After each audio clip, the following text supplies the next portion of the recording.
So we finally got an extended first look at gameplay for Suicide Squad, Kill the Justice League, and surprise, surprise, people are disappointed. Which seems to be what always happens whenever we get a new look at one of these upcoming comic book games of the multiplayer co-op variety. It's always like, ah, so that's the game? Damn.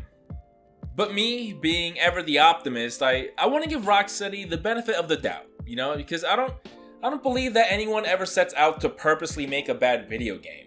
Let alone Rocksteady. They have some heavy hitters. Say what you will about Arkham Knight. If you consider Arkham Knight to be a train wreck, you need to play more video games, man.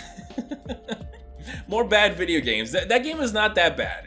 I mean, yeah, the story is far from perfect, but mechanically speaking, the gameplay, it blows some of the stuff we get today out of the water.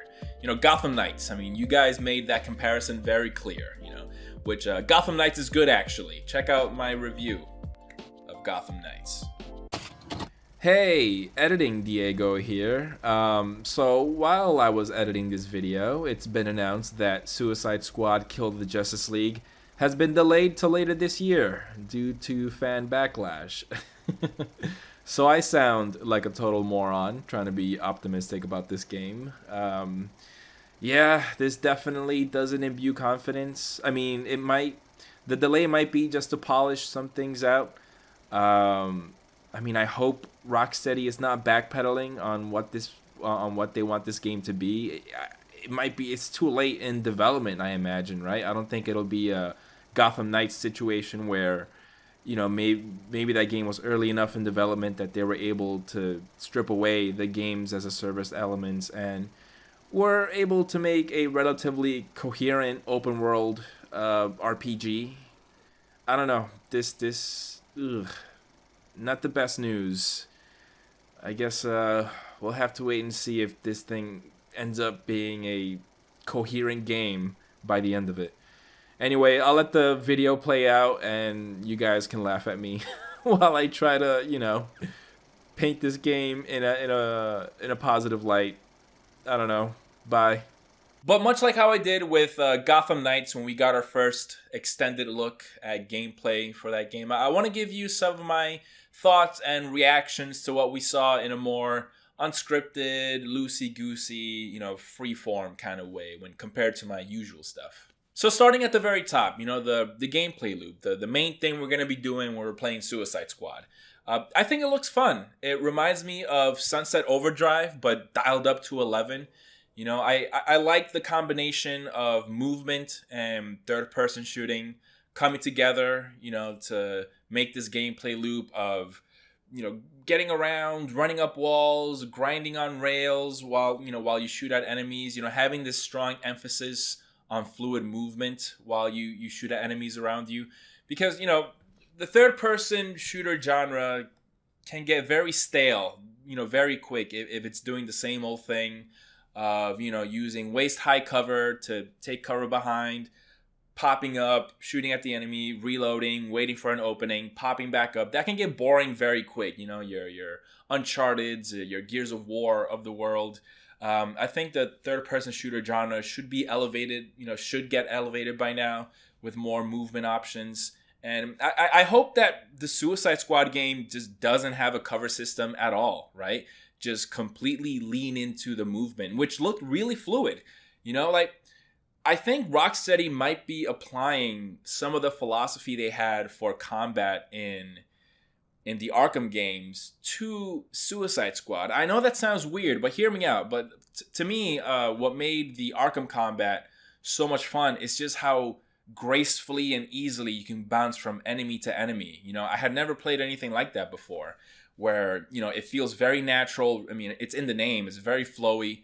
I wonder if they're trying to inject some of that into the third-person shooter genre by having this emphasis on, sliding and going from a slide to a double jump to then running up the wall to then, using whatever your unique traversal ability is. If Suicide Squad could just completely lean in on having, fun, satisfying, chaotic movement while also being a third-person shooter, I think that could be a lot of fun. Harley's grapnel gun combined with a drone that seems to be following her at all times, so she always has a swinging point to attach the grapnel gun to. Look really cool. I like that it's an actual like pendulum swing rather than an A to B like straight line zip like how we've seen in the Arkham games and even Gotham Knights. I like that it's more like Spider-Man-y, right? You could build your momentum. Captain Boomerang's like, what is it? It's like it's a Speed Force infused boomerang. Is that right? I'm not sure, but that looked awesome.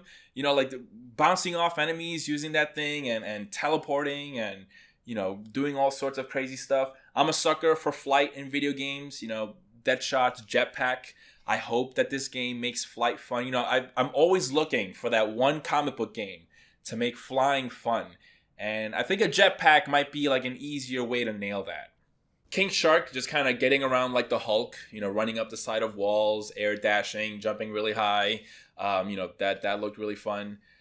It's kind of weird that they decided to highlight Harley Quinn as like the agile one of the crew, right? When they all looked perfectly capable of double jumping and jumping off of buildings with no worry. It's weird. Like you'd imagine that King Shark being the heavier brute kind of guy that you'd expect to maybe be a little clunkier, a little slower than everyone else. No, he looked perfectly capable of being agile himself. It is weird to have a comic book game just be a straight up like third person looter shooter, right? Like, we're so used to these games being more melee oriented that it is kind of strange having a DC game just be a third person shooter, as if it were a Division or a Outriders. Remember Outriders?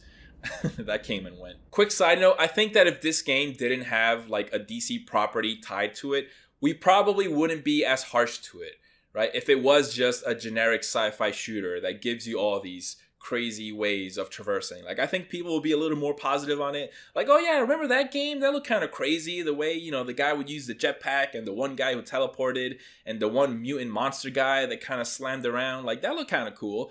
But because it is like a DC thing, we kind of like, we're more critical of it because, we love these properties and we want them to be done justice. No pun intended. So yeah. Yeah, but it is weird to have a DC game that is just a straight up third person shooter, right?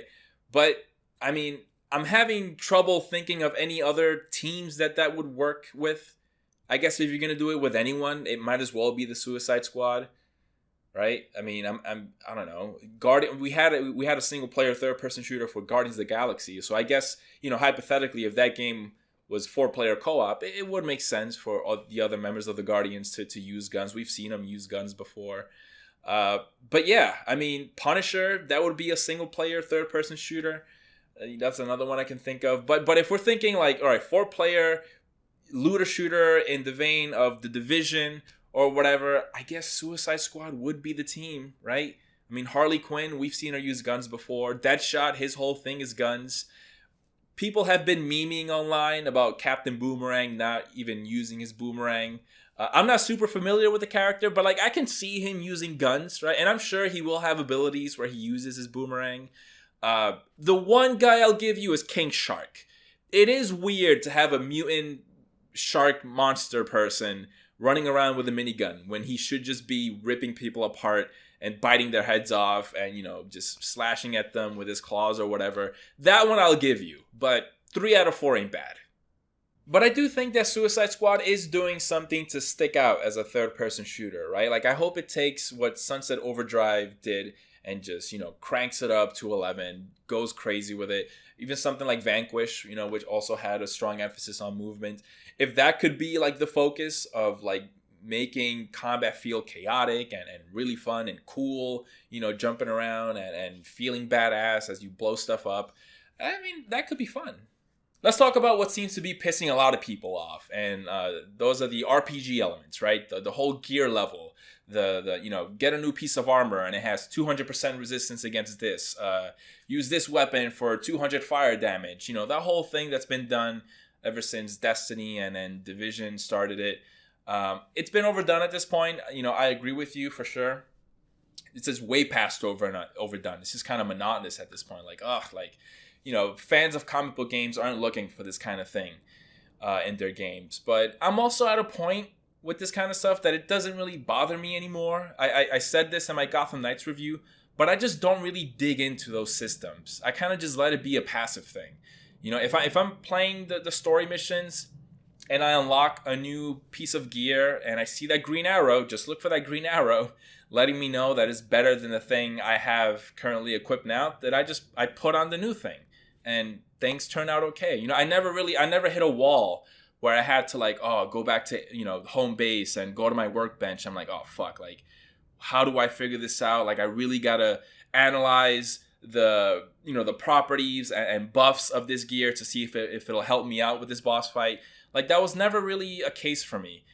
I feel like that kind of stuff plays in when you get to the end game, right? Like once you hit credits, and if you want to pursue the live servicey elements of continuing after credits have rolled, and you know going on those super hard raids with a hard boss fight at the end, I think that's when those things really play in, and you gotta like figure out, it's like, all right, how do I min max my stuff? And I want to make clear that I don't want to tell you like how you should enjoy your games or why you should give this game a shot. I'm just kind of give you like my perspective on it. But for me, like I've never really been into the whole end game thing, where I dedicate myself to to a Destiny where I'm replaying these raids on harder difficulty, pursuing a better loot. For me, like I go into this game treating it as a traditional story-based game, right? I start the game and then I hit credits and then I'm done with it. Don't get me wrong, I've been very jealous of people who are hardcore dedicated into the Division or Destiny. Like, I don't know, is that weird to say? I'm like jealous of those gamers that they found this property, this video game that they just completely fell in love with, and they're 100% in the universe, and that's the one game they play. Right? And they have this one character that they started with at level 1, and they've been on all these different journeys of, you know, missions, side quests, and raids, and whatever new expansions come in, expanding the lore. I've been jealous of that. I've been weirdly rooting for this kind of live service game ever since Destiny came out. I've been rooting for it, you know, because to me it's kind of like, and it's been described in this way, MMO light, right? A universe like World of Warcraft, you know, another like endless universe to get lost in. I could never get into MMOs because the combat is just kind of boring to me, and I couldn't get into it. So, you know, because combat is a big thing for me. Like I want the combat to feel good. Like I want it to be kind of actiony, like a Spider-Man PS4 or like an Arkham Asylum. So if you can take the combat from those games, but like apply it in an MMO kind of genre where it is this vast universe, and I think that's what Destiny was trying to do, right? Games like Destiny and Division, like have more traditional action-based combat, but give you, you know, quests and side quests and new weapons to discover and level up your character, right? And meet all these different NPCs. I figure like they were trying to be MMO light, but like, you know, have the action elements. I've been wanting a game to like just completely get its hooks in me, and, you know, having me get lost in. So I doubt that Suicide Squad will be the one to do it.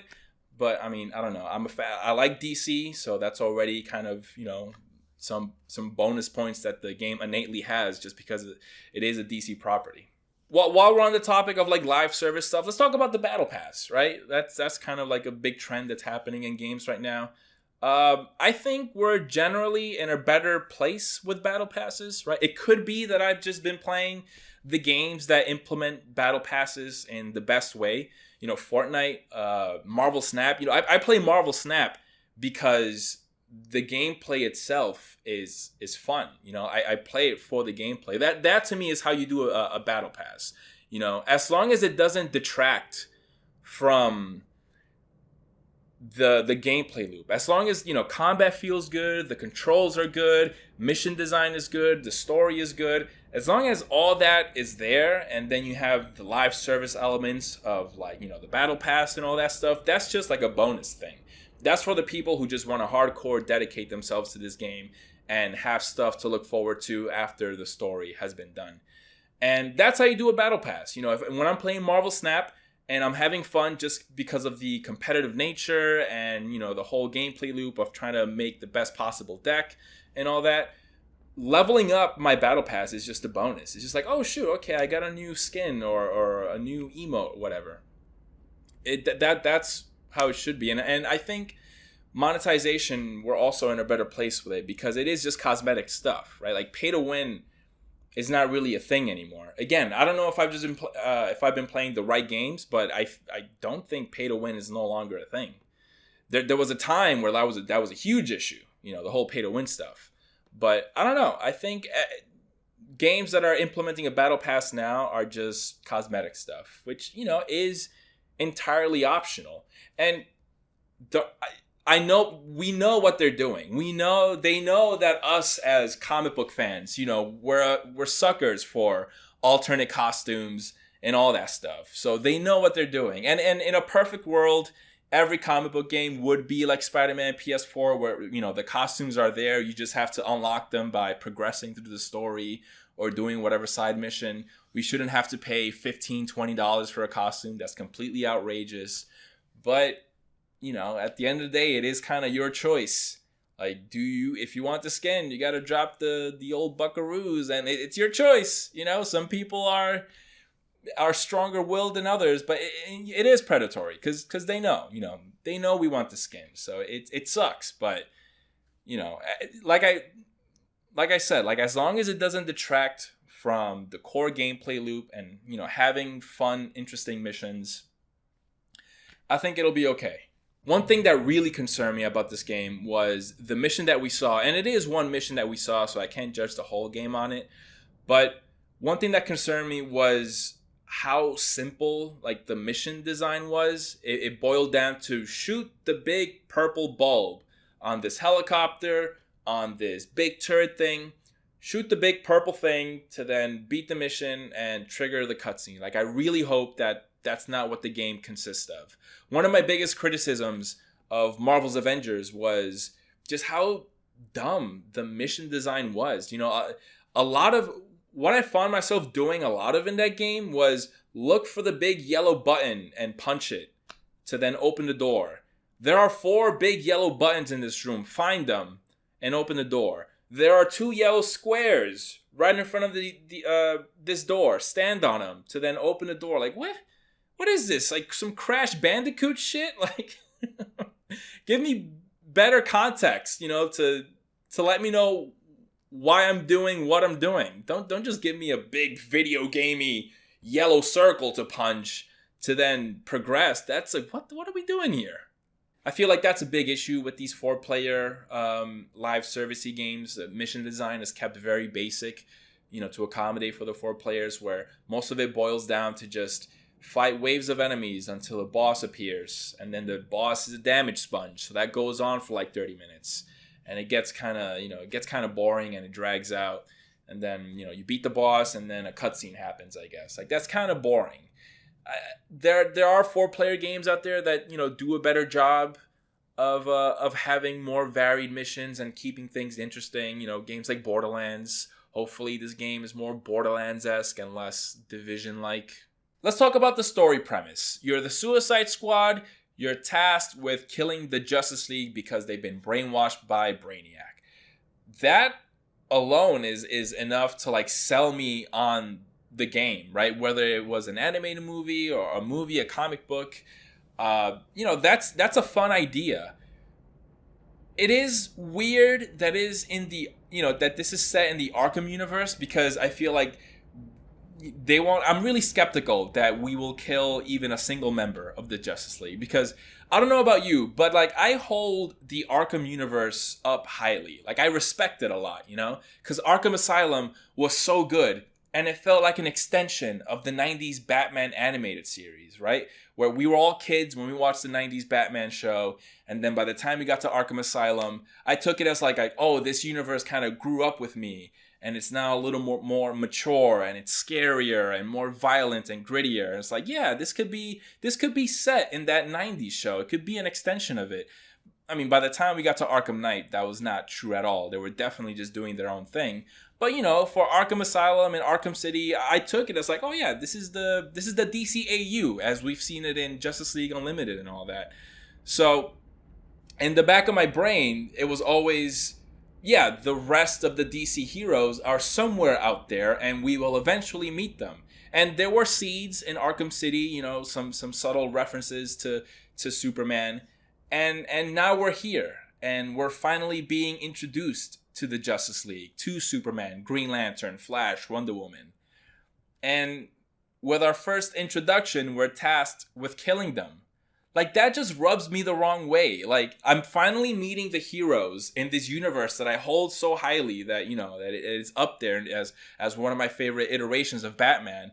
And my first introduction to the other heroes, I have to kill them. That's just weird to me. Like, again, I doubt they will actually deliver on the premise of killing any of them. But I don't know. I just kind of wish we had a more. I wish this game was set in an Elseworld where, like, I don't care. It's like, oh, it's an Elseworld thing, Suicide Squad game. You got to kill the Justice League. It's like, it's rated M, and you kill the Justice League in really violent, fucked up ways just to have fun with the premise, right? And, like, at the end of the day, you don't care about it because it's an Elseworld self-contained thing. But this is set in the Arkham verse, so already I'm skeptical that we'll actually kill any of them.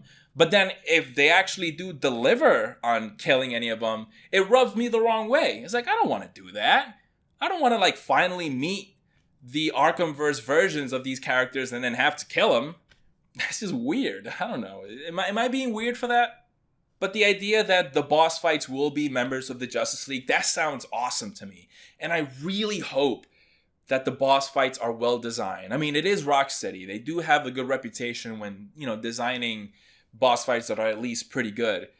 So I really hope that a boss fight against the Flash doesn't just boil down to him being a damage sponge and just shooting at him, shooting, having his health bar go down. Like, I hope there are those puzzly elements. I hope they each have their own gimmick that makes them stand out and make their boss fights memorable. Because, I mean, that premise sounds awesome. Like, each member of the Justice League will be a boss fight. Like, that sounds sick. So those are some of my thoughts of Suicide Squad Kill the Justice League. Again, I don't want to tell you that you're wrong, that this game looks bad or whatever. You're wrong, but no. I don't know. I like to be optimistic. Again, because I don't think anyone ever sets out to make a bad video game. And again, I've been rooting for this live servicey type of game, MMO light. Like, I'm not for the predatory stuff, but I do think the idea of a game that is continuously built upon and its universe gets fleshed out. I mean, the DC property is like a great thing to do that with. There was DC Universe Online, which probably is the better way of doing this, just a straight up MMO rather than a third person looter shooter where you play as a Suicide Squad. Because again, like, I didn't want this game. I really didn't want a Suicide Squad game. Like, it's crazy that we're getting a Suicide Squad game before getting a proper Superman game, a Flash game at all, right? Like, I think Flash has one game on, like, an obscure system, like one of the Sega systems, but no one knows that. A Green Lantern game. We're finally getting a Wonder Woman game eventually. It's been announced, but how are we getting a Suicide Squad game before these iconic heroes? That's crazy. I don't know. Well, I'll report back when the game comes out. You'll probably, laugh at me for thinking that this game could possibly be good. But if it is good, I will definitely make sure to let you know. And you'll see a big stupid thumbnail that says Suicide Squad is good, actually. Told you so. But probably not, right?